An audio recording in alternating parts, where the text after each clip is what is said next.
Good evening. We are underway. Or we will be in a few seconds. Because I'll say, how do, Glen? Hello, Al. Maybe, mate. All right. I'm very well, thank you. Well, what you done? I'm after a girlfriend. And, I'm 46-year-old on Saturday. I've not had many relationships in my life. And I find it difficult talking to girls or ladies that I don't know. Now, obviously, I'm sorry that I split up from one. And now we're not together, so, the relationship is gone. We're still friends, like. But I think the answer would be to, if I could meet somebody else. But I don't know how to go about it. Can you give any advice for that one? Well, we're back where we were 12 months ago, and the answer is there are a variety of things you can do, including the one you did. You met your partner for some time via a process. I don't know what the process was or need to, but you know what it was. Try that one again. Well, the partner I've just my ex, I met her through a friend. And we'll ask around to your friends. See, off the top of my head, I don't know anyone simple as that. Well, as I say, we had this conversation 12 months ago, and you said, I don't know, I'm going to get a girlfriend. And then a little while later, you told me you'd got one. So, don't give up. The previous job, just happened. And she came to me for a friend. And I just went down to the house and met her. I didn't actually find her. She came to me. Well, the same thing may happen. I'm going to have to stop because you've got a chicken laughing in the background, but use the same processes that you used before. How do, Duncan? How do, Alan? I'd like to just talk about homeless. Hey, Press Alan. I've got spondylosis with my spine's crumbling. I'm full of arthritis. I couldn't punch my way out of a wet echo, you know what I mean? Well, couldn't do it. At this step. Hi, am I on? Probably. Hi, who's this? I'm sorry? Am I on the radio right now? You are. Okay, yeah. Are you the DJ? I'm the person who sits in the chair every night, yeah. Okay, cool. I want to talk about this transgender, what is it, athletics? What do you think about this? What's going on, man? I'm not altogether sure what it is you're referring to. Well, men can, be in female sports and, vice versa. It's kind of, crazy, yeah? If you're referring to what Billie Jean King, the tennis player, said, where she, and since has apologised, where she said that people who are transgender from male to female, had an advantage. It wasn't Billie Jean King, it was Navratilova, but anyway, they had an advantage over what we might call born females. Billie Jean? What, that Michael Jackson song? I have no idea what you're talking about. Well, you said Billie Jean. Well, that was an error, so going back to the issue that you came on with, that's what the person concerned said. Well, yeah, it's happening, I just seen something on Twitter, yeah? Well, that's the fount of all knowledge, yeah? What? I said that's the fount of all knowledge, Twitter. Yeah, whatever. And, I saw, a woman, but it looked like a woman, but it was, a man. But it was, calling itself a woman. Calling itself? It? Yeah, well, my pronouns, get a bit mixed up. I apologise, dude. What? Have a good night. Cat's new. How do Cat? Hello, Alan. Hey, Mr. Beswick. Hiya, pal. You need to turn your radio or whatever device is on in the background off, please. Yeah, okay, right. Do it now. No problem. Right, it's off. Thank you. What would you like to talk about, Arthur? It's over there, then. Isn't it? What do you think about the main story on the papers today about Mary Poppins being called a rapist? I don't think that was the main story in the papers today. It is on the front page of the Daily Star. I'm looking at it right now. Of all the newspapers, it's not on the front page of the Mirror, the Metro, the Star, the Express, the Sun, the Times. Well, you said the newspapers, the main story in the newspapers today. On the front page, call blimey, Mary Poppins, you're a racist, it says. Mary Poppins, a racist. Simply because she had black soot on her face in that famous film. Julie Andrews. No, Mary Poppins. Julie Andrews was the actress. Mary Poppins was the character. Yes. Why has she been called a racist? Presumably. Simply because she has soot on her face. Presumably because someone... Van Dyke. Presumably because somebody thought it was racist. Why? I don't know. I can't speak for others. It is ridiculous. Well, there you go. It's crazy, it's filthy, it's balmy, it's bonkers. Absolutely ridiculous. Well, that's probably why it's in the Daily Star. Yes, it's on the front page. I'm looking at it now. Absolutely. You'd think the world was a happy place with no news in it if you're putting that on the front page. I simply had soot on her face. Yeah, we've got the picture. We understand the picture. Called a racist. Yes, you said. Who by? Look at it now. Who by? It's on the front page of the Daily Star. Who was she called a racist by? That's like Professor Daniel Pollitt. Whatever he's blinking called. He's a blinking foreigner. You don't know he's a foreigner? Oh, he's obviously a foreigner because he's not English. That's how do you know he's a foreigner? Does it say he's a foreigner? Or are you just racist because you don't like his name? Another blinking immigrant. How do you know he's an immigrant? It's obviously an immigrant. How is it obvious? Come on, mate. How is it obvious? Well, how many people, English people, are spelt Pollitt? I don't know, but how is it obvious? But the main story is... So your position is this, Arthur. Why? So your position is this. A person's got a name that you don't think is English, so you think they're foreign. You're a racist pig. Nicola's new. How do Nicola? Hello. Hello. Hello, Alan. Yeah, you're all right? I'm awfully well, thank you. Good, thank you. What is this? I've got a couple of questions to ask you. Okay. Like, I keep hearing about it, the northern quarter of Manchester. Where is it? It's in the north. Where? North. Yeah, well, there's the northern quarter. Yeah, it's in the north. There's a clue. Northern quarter. No, I still haven't got it, no. Well, is it in the south of Manchester, do you think?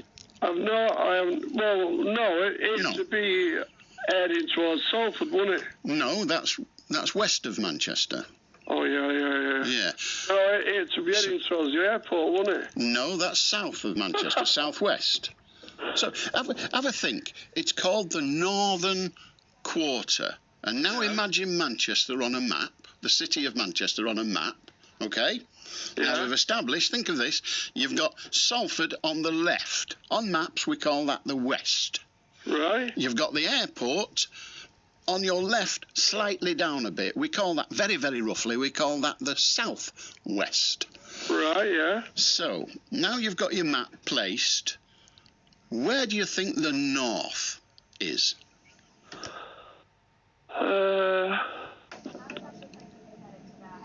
Is it somewhere near, somewhere near Cheetham Hill? You're getting nearer. You're getting nearer. You've now gone, you've stopped looking south and you're now looking sort of northwest. Right. Yeah, but why is it they keep calling it the northern quarter? Because it's in the north. I know that, yeah, but where? In the north. We're in the north now. We're in the north of the country, yes, but if you ask the Scots, they'd say we're south. So it's northern quarter of Manchester. Yeah. So in relation to the centre of Manchester, where do you think it's going to be? Well, it's got to be somewhere near it, Salford, hasn't it? No, we've established that Salford is west of the centre of Manchester, haven't we? We established that a little while ago. And then we got that Cheetham Hill was kind of north. Have you seen a compass? No. You've never seen a compass? Yeah, I've seen one. So you've never seen one, but you have seen one. What are we going with, never or have? I have done. You have done, right. So if you lay a map down and you're reading the map and somebody said to you, you need to go north, would you take a trajectory towards the top of the map, the bottom of the map, to the right or the left of the map? Which way would you go if you were stood in the centre of the map and you were told to chart a course north? Would you go up the map, down the map, or towards one of the sides of the map? Well, each of the times I've gone north, I've always come through Salford when I'm heading for... No. Just answer the question about the map first of all. Because if you've gone north by going through Salford, you must have been south of Salford at the time, not east of Salford. So, stand in the... Do you know where the town hall is in Manchester? Yeah. You do. Albert Square, you've heard of that? Yeah. Okay. All right, no, okay. So what I want you to do is to stand at Albert Square, okay? Doesn't matter where you are, just imagine now you are stood in Albert Square, Manchester, okay? You're just near the Albert Memorial. All right? Right. That big, you know what that is, don't you? Oh, yeah. Okay, well, I didn't know. You have to check. I can't go assuming. Now, I want you to turn so that you're looking straight onto the front door of the town hall. Right, yeah. Okay? Yeah. Now, from your position, you are now looking at the front door of the town hall. That's right, yeah. Right. Now, do you know about circles? Yeah. If you draw a line, top to bottom of a circle, you divide it in half, yes? Yeah. And then if you draw another line, left to right, you divide it into quarters, yes? Right, yeah. You still with that? Yeah, of course I am. Now, I want you to imagine that circle, and you're stood in the middle of it, on the cross of the circle. Right. And you've got a line from where you're stood, just in your imagination, to where you're looking at the town hall door. Right. All right? Yeah. Now, what I want you to do in your mind, I want you to turn so that you're no longer looking at the town hall door. I want you to turn anti-clockwise. That means in the opposite way that a clock moves, yeah? Oh, yeah. And I want you to turn so that you're looking along the line that you first come to. You remember when you divided the circle with a cross? Yeah. And now you're looking north. Right. So you've got the town hall front door now on your right-hand side. Right, yeah. And you're looking north. So... Walk in that direction and you'll eventually come to the northern quarter. Oh, right. So that is the old railway station, isn't it? I've no idea. Yeah, where the Eastridge Central Station. No. You've gone too far. You're lost. You'll never find out where the northern quarter is, but don't worry, you won't miss it. Have you heard of Tibb Street? Oh, yeah, of course I have, yeah. It's in the northern quarter. Have a good night. How do Ollie? How do... Unfortunately, it'll almost certainly be made up of the people you're saying you don't trust at the moment, but good to talk to you, John. Cheers, mate. How do Arnold? Hi, Alan. I'm very well, thank you. Yeah. How are you doing with the older? You buy a lot of shampoos, Alan? No. Yeah. Toothpaste, McLean's or... I've no idea. I buy the cheapest I can lay my hands on. It's usually a supermarket's own brand. Yeah. Nothing to do with radio, but a lot of people get hearing aids now. Have you noticed? I have noticed, yeah. I have, yes. Yeah. And there's all sorts of Died drivers that caught using drugs have touched your nose only rapidly. The police said, touch your nose. I see him on telly, touch your nose. You know, it's a part of a drugs test. Is it really? I didn't know that. No tobacco. Yeah, Adolf Hitler banned it from the Reichstag in 1936, tobacco. And prohibition in America in the 30s, no more alcohol, went bootlegging. Even underground, like what you're talking about, the Northern Ireland, I would say, in about 50 years since 1972, Alan. I don't know about that then. Anyway, I get going on, but try and get some sleep, yeah? Yeah, I'll leave it till after 1, if I may. Cheers, Arnold. You know, I like your moves, but move away from this. Why? And I tell you what, I'm sorry, please don't put the phone down. Why in God's earth did you regale a story from when you was a juvenile? Have a good night. I'm not talking to you about that again, Graham. I know you're obsessed with it and you're an absolute prat, but I'm not joining you. So good night. 0800 2... Be better than that. Yeah, I know that was silly, wasn't it? But you know, you can pretend. Right, let's get going. 0800 218 2255. How do Callum? Are you, Alan? I am, yeah. What would you like to talk about? Yeah, I was laughing to myself, and I said to the lady that answered the phone, I want to talk about Brit blocks, and then I realised it's called Brit blocks, not blocks. You know that BBC ITV collaboration streaming service? Oh yes, that's supposedly coming in next year. Yes. Yeah. I think it's a good idea because obviously streaming services Netflix has kind of ruled the roost with it, hasn't it?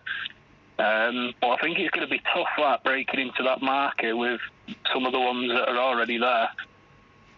But apparently the price is going to be less than Netflix. So I don't know whether that's going to be a big pull or not. But well, we don't know the price yet, but some of the press who seem to think they know these things reckon it's going to be £5 a month. Yeah, I've seen that $5.99. I was thinking when I read it though, how the hell do you know that? But well, I don't wish to criticise, but there's always somebody knows. They won't have done all this work without saying what the price was, and someone will be sat in a bar somewhere with a journal and say, "You want another drink? How much do you think it be?" Well, the figure $5.99 has been mentioned. You know? Yeah, definitely $5.99. All right, I'll see you later. Yeah. Sorry, I've no money. I would have got you that drink, but I've got to go now. I've got to ring the office. But yeah, I mean, these stories leak out, and it may be absolute hogwash. It might be tuppence, it might be 20 quid. We don't know. But the clever money, as they say, is on around a £5. But I mean, you're right. It's a tough market to get into if you're not the first, isn't it? Yeah, definitely, especially with one so dominant at the minute. But to tone it down a bit, the Netflix and chill saying. Netflix. Go on. Yes, I think I know what it means. I've not heard it, but I can work out what it means. Yeah, get a Netflix box and chill. Yeah. I've got one for Brit box with no socks. I tell you, when that sets off, you want to get that registered, mate? We could be seeing that on our tellies before too long. Brit box and socks. Yeah, honestly, I'll tack off that. And then another thing. You know, the BBC, I have to congratulate everyone who's got a job at the BBC because working out them pay grades, you must have a PhD. When you say working them out, the person working them out must have a PhD. Everybody, because I had a little cheeky look at BBC jobs the other day and figuring out that salary scale, it makes no sense. Oh, look, I say this frequently, and I've been saying it for 31 years that I've been here, and I'm still here. The BBC is unquestioningly the best broadcast organisation on the planet by a country mile. But so often they demonstrate the fact that they couldn't organise the proverbial in a brewery. I was so confused. For example, it would say salary band D Yeah. And then they've got a different document that says salary band 1, 2, 3, 4. I was like, wait, what? I am blessed by the fact that currently I'm not paid in accordance with a salary band. I don't have to know all that stuff. I mean, I tell you what, Alan, it's a good job as well, because you'd be in with HR quite a bit, I think. What makes you think I'm not anyway? Trying to piece that lot together. But it is complicated, but it's a very large organisation, and it's got extraordinarily different jobs, although they're all the same, which is journalism of a sort or entertainment of a sort. They're all different. It is a very, very complicated system because it has to be. Yeah, totally understand that, but there's got to be an easier way of doing it. For example, band A is this much, band B is this much, but it tells you the band but not how much money it actually is. Well, that's because within the band, which could be, I mean, I don't really know it, but within a band, say a producer within a band, a radio producer within a band. Well, the radio producers who became a radio producer yesterday, and there are others who have been a radio producer for 20 years. And so bring a lot more to the job than the one who's just got it. Do you follow me? Yeah, it's an incremental... Exactly. There are incremental payments within the scale, so that those who are more experienced or what have you get paid more than those who are new to it, which strikes me as being fair. And that applies, I would imagine, to all the jobs that exist. Yeah, I think the HR lingo for it is your ongoing and growing experience adds to the role, therefore you deserve 2% extra per annum. Something along the lines of that, anyway. You sound like you've been swimming in it. I don't know, maybe you need to get a new hobby, actually. I think you need to, just a hobby. That clearly can't be a hobby. That's some kind of treatable obsession, that. Loading you up's my new hobby. So, right, well, you can have worse ones, but not better.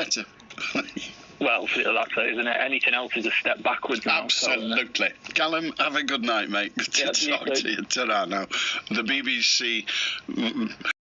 Food banks and people who's working, and that's go to food banks to survive. Now, basically, it's out of order, isn't it? If you're working and you have to go to the food bank to feed your kids, it's unbelievable. That's the first statement I want to make. Now, what it says here, do you agree with that, Alan? What's your piece on that? No, I actually agree. It's diabolical that people who are in gainful employment earn so little that they have to rely on food banks. Yeah, but you see, you're a Conservative, basically, are you? So I've never said that or said the opposite. No, but yeah, you are. Let's face facts. You're Conservative. Well, you must say what you believe, and it makes no difference to me what you believe. Everybody knows you. So the thing is, you agree with the Conservative policy to get food banks going in every city. Well, first of all, it's not a Conservative policy to get food banks going in every city. And secondly, I don't agree or disagree with any political party's point of view, but please continue. Well, thanks very much. But you are, because I'm Labour, basically. I'm not bothering you know I'm Labour. But if you say you're a Conservative, you don't like saying you're a Conservative because things will come back to you. I don't acknowledge being a member of any political party, and I don't acknowledge voting for any political party. And however much you say I do, it will make no difference. So you don't vote for anybody there? I didn't say that. I said I have never acknowledged whether I vote for any particular party or not. Well, you know what acknowledge means, though, yeah? You've never acknowledged. You've never told anybody. On a radio programme, no. That's fair enough. Because if you say that, that means you're Conservative. Anyway, well, I don't know why. I don't know what logic you're using to deduce that, but that's fine. Because if you don't say over the radio, so I'm going to sort out over the radio what party you vote for. What party you vote for. Obviously, it's going to be Conservative. What Well, you can make whatever deduction. Steve, you can make whatever guess you wish. You will not get a response from me. Yeah, but Alan, people know that you've... Okay, well, that's fine. You make whatever guess you wish. There's nothing wrong with it. I didn't say there was, nor did I say there wasn't. I don't care what you think I vote. I'm not going to respond to it. That's what I'm saying, Joe. Steve, you need to move on, mate. Right, here we go then. What it says, well, that's what I wanted to say, basically. Okay. I forgot the other point you was going to try and make, and I've just forgot it. You'll have to be another day anyway. So. All right then, all right. Well, when you remember, do feel free. I'm here Monday to Thursday, 10 till 1.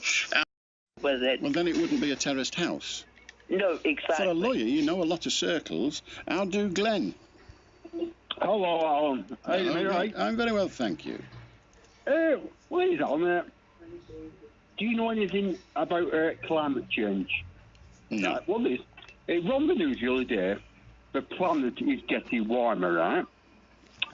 Now, I'm sure if the planet is warmer, the ice is going to melt in the Antarctic, then the sea levels will rise, and then it may not be happening in your lifetime, but what are the people on the planet Earth going to do? And they're going to people suffering from no further on.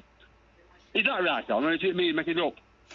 Well, if you're asking if the ice melts, what will happen? Well, if the ice melts, then one presumes there will be a greater surface area of water, the sea, and therefore a smaller surface area of land.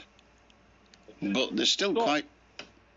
How long is this going to take on? Is it years? I've not the faintest idea. I can remember back in about 1980 being told that global warming means that by the year 2000 London will be underwater.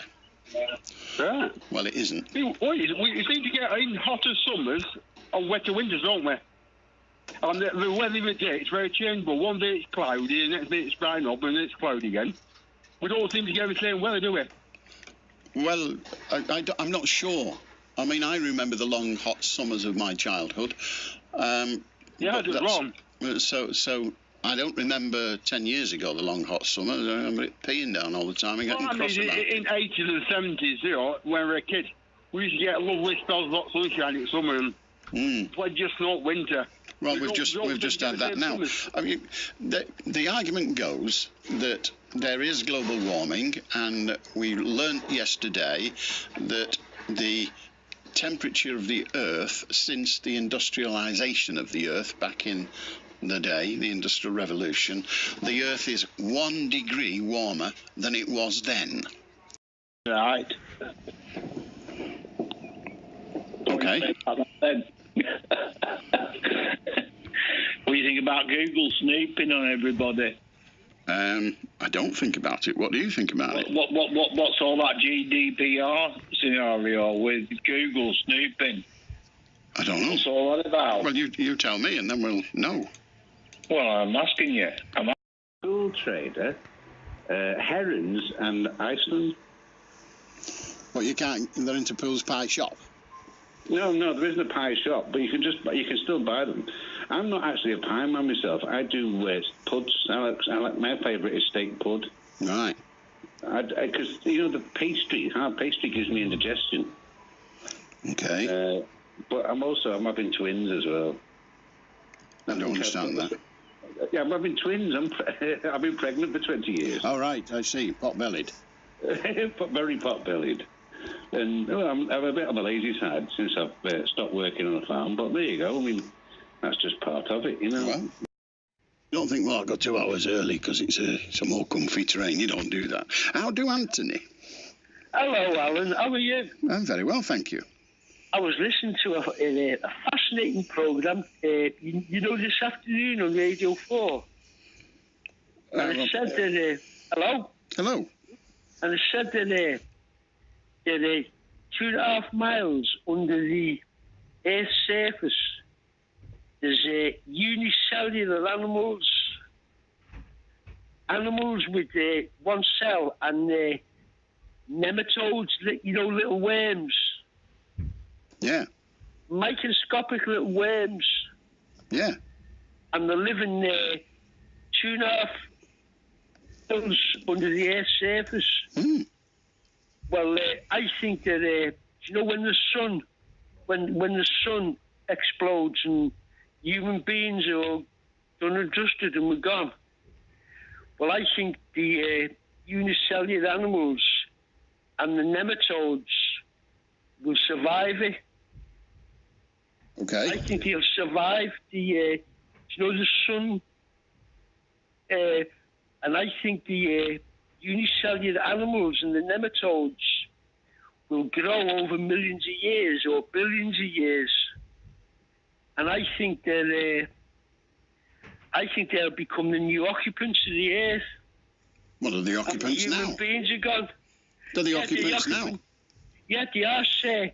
But what I'm saying to you is, after we're gone in billions of years, after human beings are gone and all other animals living on the surface of the earth, you said on the radio show that 70% of all life that exists on the earth exists under the Earth's surface, and 30% of the life that exists on the Earth's surface. Mm. And I think that when the sun implodes, I think 30% of all life is going to be gone. I think we're all going to be gone. But I think that the nematodes and the unicellular